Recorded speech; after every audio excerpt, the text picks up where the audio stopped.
천국의 모든 이 모든 악들을. The movie begins by introducing Sister Unia, a nun known for her strong faith and determination.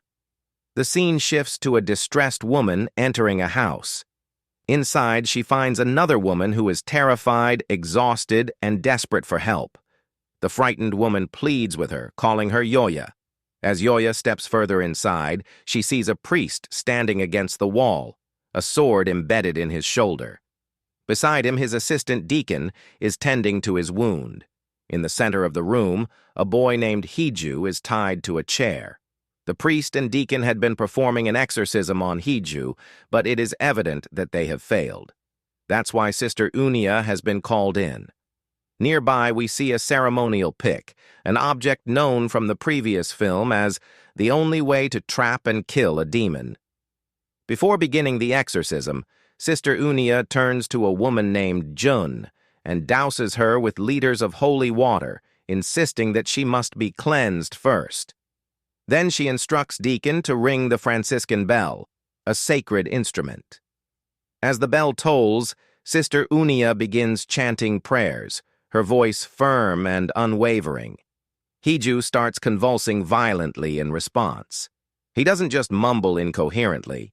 He lets out blood-curdling screams, and blood seeps from his ears. But despite his suffering, the possession remains.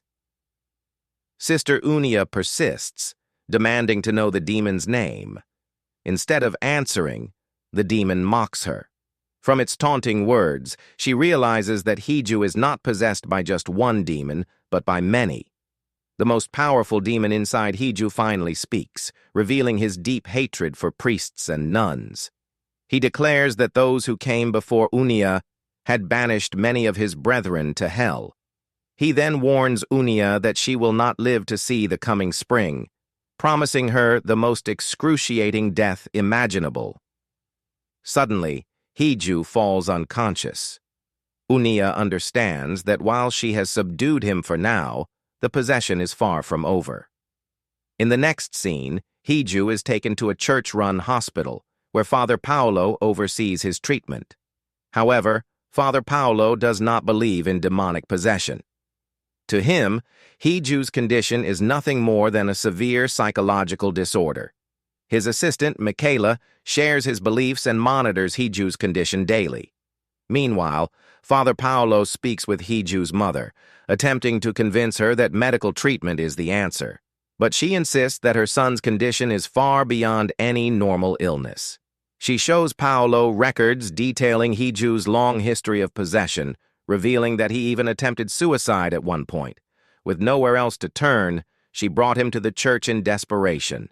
She also mentions the last failed exorcism conducted by Father Andrea, which prompted the involvement of Sister Unia. Father Paolo is taken aback upon hearing that Sister Unia led the exorcism. In Catholic tradition, only ordained priests, who must be male, can perform exorcisms. This means Unia's actions were not just unconventional, but forbidden. We then see Unia standing before church authorities, facing criticism for her involvement. She argues that Hiju is in dire need of help and suggests calling Father Kim and Father Choi from Rome, both experienced exorcists known from the previous film. However, her pleas fall on deaf ears. The church leaders dismiss her concerns, forcing her to leave in frustration. Determined to find answers, Unia meets with Father Andrea. He hands her recordings, sketches, and documents from Hiju's previous exorcism attempts. He warns her that the evil inside Hiju is beyond understanding, let alone defeating. He also mentions a past case, eerily similar, that was mysteriously erased from church records. The case involved young Shin from the previous film. The fact that such information was deliberately hidden raises unsettling questions. Was someone within the church secretly working with evil forces? As Unia departs with the evidence, Andrea begins acting strangely. It becomes evident that a dark force has entered him, just as it did with Father Young in the last movie. This implies a terrifying pattern. When an exorcism fails, A fragment of the demon latches onto the priest, corrupting him. Unia then seeks out Father Paolo to request permission for another exorcism on Hiju. But Paolo, still skeptical, refuses. He insists that as long as Hiju is under his care, there will be no exorcism. He also makes a grim statement.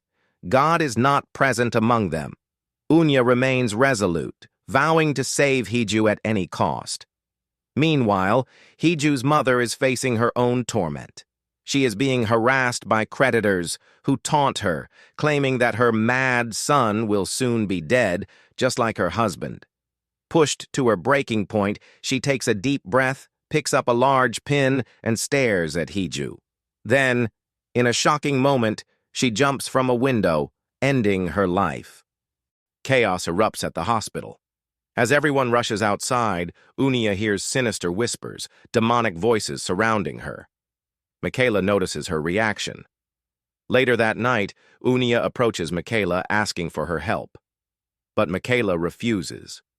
Unia then reveals that she has a unique ability. She can hear the voices of demons. She suspects that Michaela also possesses supernatural abilities because she is a demon spawn. Demon spawns are children born from women who were possessed at the time of conception. These children have special powers and are destined to become shamans. However, Michaela has chosen to suppress her abilities, instead working at the hospital to ease her guilt over her past. Unia gives Michaela the recordings and drawings from Hiju's case, urging her to look at them before making a decision. Later, at home, Michaela retrieves her hidden tarot cards. As she lays them out, she gets disturbing visions of gods and demons. She draws two significant cards, the Devil and the High Priest. A flashback reveals Michaela's tragic past. She and her sister were both demon spawns. When Michaela's sister became possessed, she ended her own life. Their terrified parents forced Michaela to undergo a shaman ritual, but she fled, rejecting her destiny. Since then, she has been haunted by visions of her deceased sister. That night, Michaela has terrifying nightmares of demons and goats. Just then, Unia calls her, saying she can sense the evil disturbing Michaela's sleep. The next day, the two visit a former nun who is now a shaman. This woman was once close to Unia and has since embraced her destiny as a demon spawn. The shaman warns them that even if an exorcism is successful, the demon's kin will continue the cycle of possession. It is an unbreakable fate. Demon spawns either die young or fulfill their destiny by becoming shamans. Michaela is enraged, as she has spent her whole life running from this fate. The shaman then begins a water ritual to drive out Hiju's demon. However, the demon inside Hiju laughs, declaring that it will not leave so easily. The ritual backfires. Every animal involved in the ceremony dies, and the shaman is visibly shaken. In Korean shamanic traditions, animal sacrifices are often used in rituals, making this failure particularly ominous. In a tense conversation, the shaman tells Unia that she senses death surrounding her. It is revealed that Unia has cancer, a fact she has kept hidden. The shaman advises her to take care of herself, hinting that her time is running out. Meanwhile, at the hospital, Michaela has a confrontation with Father Paolo. He demands to know why she chose to listen to Unia, why she is getting involved in something beyond medicine. As their conversation unfolds, the line between science and the supernatural continues to blur, setting the stage for an intense battle between faith and darkness. As Michaela steps outside, she encounters a woman who tells her she's on her way to see her son. Suddenly, the woman's entire body turns black, and then she vanishes into thin air. Alarmed, Michaela rushes back to her room, only to discover that the woman had just died. This means she was speaking to her ghost. Deeply disturbed, Michaela returns home, where the supernatural disturbances grow stronger. She calls Unia, finally accepting that what's happening is real and that they need to save Hiju. Determined, Unia and Michaela travel to the convent where Father Paolo has taken Hiju. Upon arriving, they are horrified to find beheaded statues of saints scattered in the courtyard. Inside, they find Father Paolo, who has locked up Hiju. The boy is now fully possessed, and even Father Paolo seems to realize the extent of the evil taking over him. As they face Hiju, the demon inside him mocks and threatens them, laughing maniacally. Unia tries to perform a sacred ritual. She mixes her own blood with holy water to turn it into the blood of Jesus Christ. Just as she is about to use it on Hiju, something causes a hook to break and fall, forcing her to dodge it. But the demon takes advantage of the distraction and starts choking her. At the same time, it uses its powers to strangle Father Paolo. Acting quickly, Michaela throws the holy water onto Hiju, causing the demon's grip to loosen. Hiju, momentarily freed, begs Unia to save him, knowing the demon will completely destroy him. Later, Unia and Michaela discuss their next move. Unia insists that they need to find out which of the 12 demons is possessing Hiju. Michaela turns to her tarot cards, which reveal that they need a third person to complete the ritual. Unia seeks out Father Andrea, but she finds that he is slowly becoming corrupted by evil. To protect herself, she temporarily stops his involvement and leaves. Next, Unia and Michaela travel to Rome in search of Father Kim and Choi. Unfortunately, both have gone on another mission. However, Father Kim leaves her a message, urging her to save Hiju at any cost. He also warns her that the 12 evil spirits exist in the form of 12 animals, a connection that has been hinted at throughout the story. This revelation makes it clear that these demonic forces have been present from the very beginning. Michaela believes that Unia will also need the Key of Heaven, a powerful relic. However, this sacred object is kept in the Vatican and is nearly impossible to obtain. During their search, they meet Haiwan, who refuses to help them. However, she does give them a crucial warning. After midnight, the first day of the lunar month will begin. If they don't act before then, the evil spirits will become even stronger, making it nearly impossible to stop them. Returning from Rome, Unia and Michaela meet with the head of the church.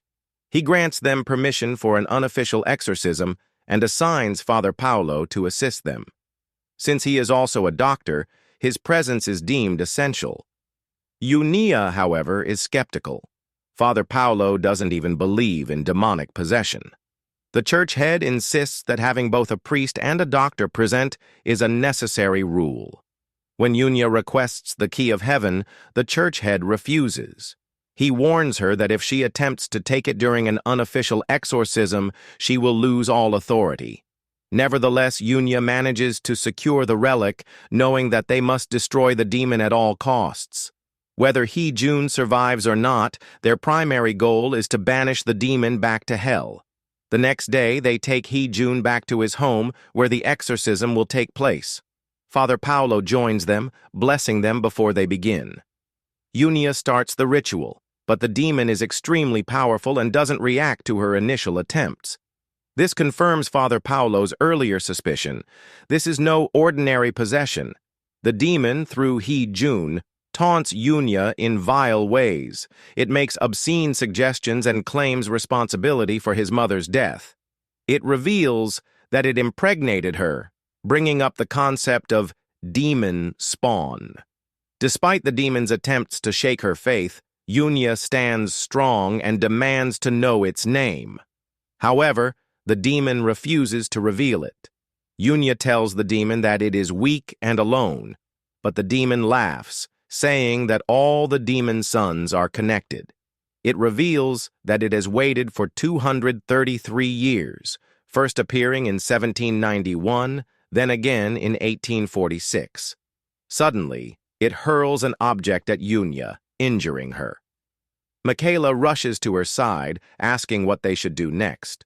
Unia tells her they need the Key of Heaven. The exorcism continues, and at first, the demon seems unaffected. But then, outside, a shaman ritual begins. The ritual's assistant calls upon heavenly forces, and Unia breaks a window so the sounds can reach inside. The demon starts to react violently. It cannot stand the ritual. Hijun's body begins turning black, just like in the previous movie. The demon uses its power to make a nearby light pole collapse onto the ritual assistant. Despite the danger, the assistant continues chanting. Unia makes a bold decision.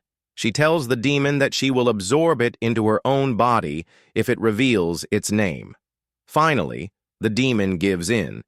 It is the Grand Duke of Hell, Gum. Now that Unia knows the demon's name, she commands it to leave Hijun. A powerful force shakes the house, and flames erupt. In the chaos, Unia enters a spiritual realm where she meets Hijun. He thanks her, now free from the demon's grasp. Michaela brings Hijun back to consciousness, and Unia gives her final instructions. She tells Michaela to take Hijun to the church and ring the bell 3 times. When Michaela asks why she isn't coming, Unia simply places a hand over her stomach. Realizing what Unia is about to do, Michaela is devastated. Unia has decided to sacrifice herself. She has willingly offered herself to the demon, sparing Hijun from further suffering. With no choice, Michaela takes Hijun and runs. However, on the way, their car is stopped by a swarm of demonic rats, just like in the previous film. Michaela and the ritual assistant rush forward, but the assistant stumbles, signaling her to go on without him. She reaches the church and rings the bell 3 times, just as Unia instructed. Back at the exorcism site, Unia uses the key of heaven to seal the demon within her own body. This relic carries divine power, and as she prays, she steps into a river of fire. In doing so, she destroys both herself and the demon. Knowing she was already dying from cancer, Unia saw this as her only option. If she hadn't sacrificed herself, Hijun wouldn't have survived. There were no other priests present, and neither Kim nor Choi was there to help. Unia had done something unprecedented. A woman had performed an exorcism and succeeded where others had failed. In the final scenes, Father Paolo returns the key of heaven to the Vatican. Having witnessed true possession, he now believes in the supernatural. Meanwhile, Choi, the protagonist from the previous film, visits Unia's grave. He meets Michaela there and invites her to join him. As they leave, it becomes clear that their mission is far from over. Wherever these 12 evil spirits exist in the world, they will continue hunting them down. And with that, The Priest Part 2, Dark Nuns, comes to an end. If you like this movie, then don't forget to subscribe to the channel.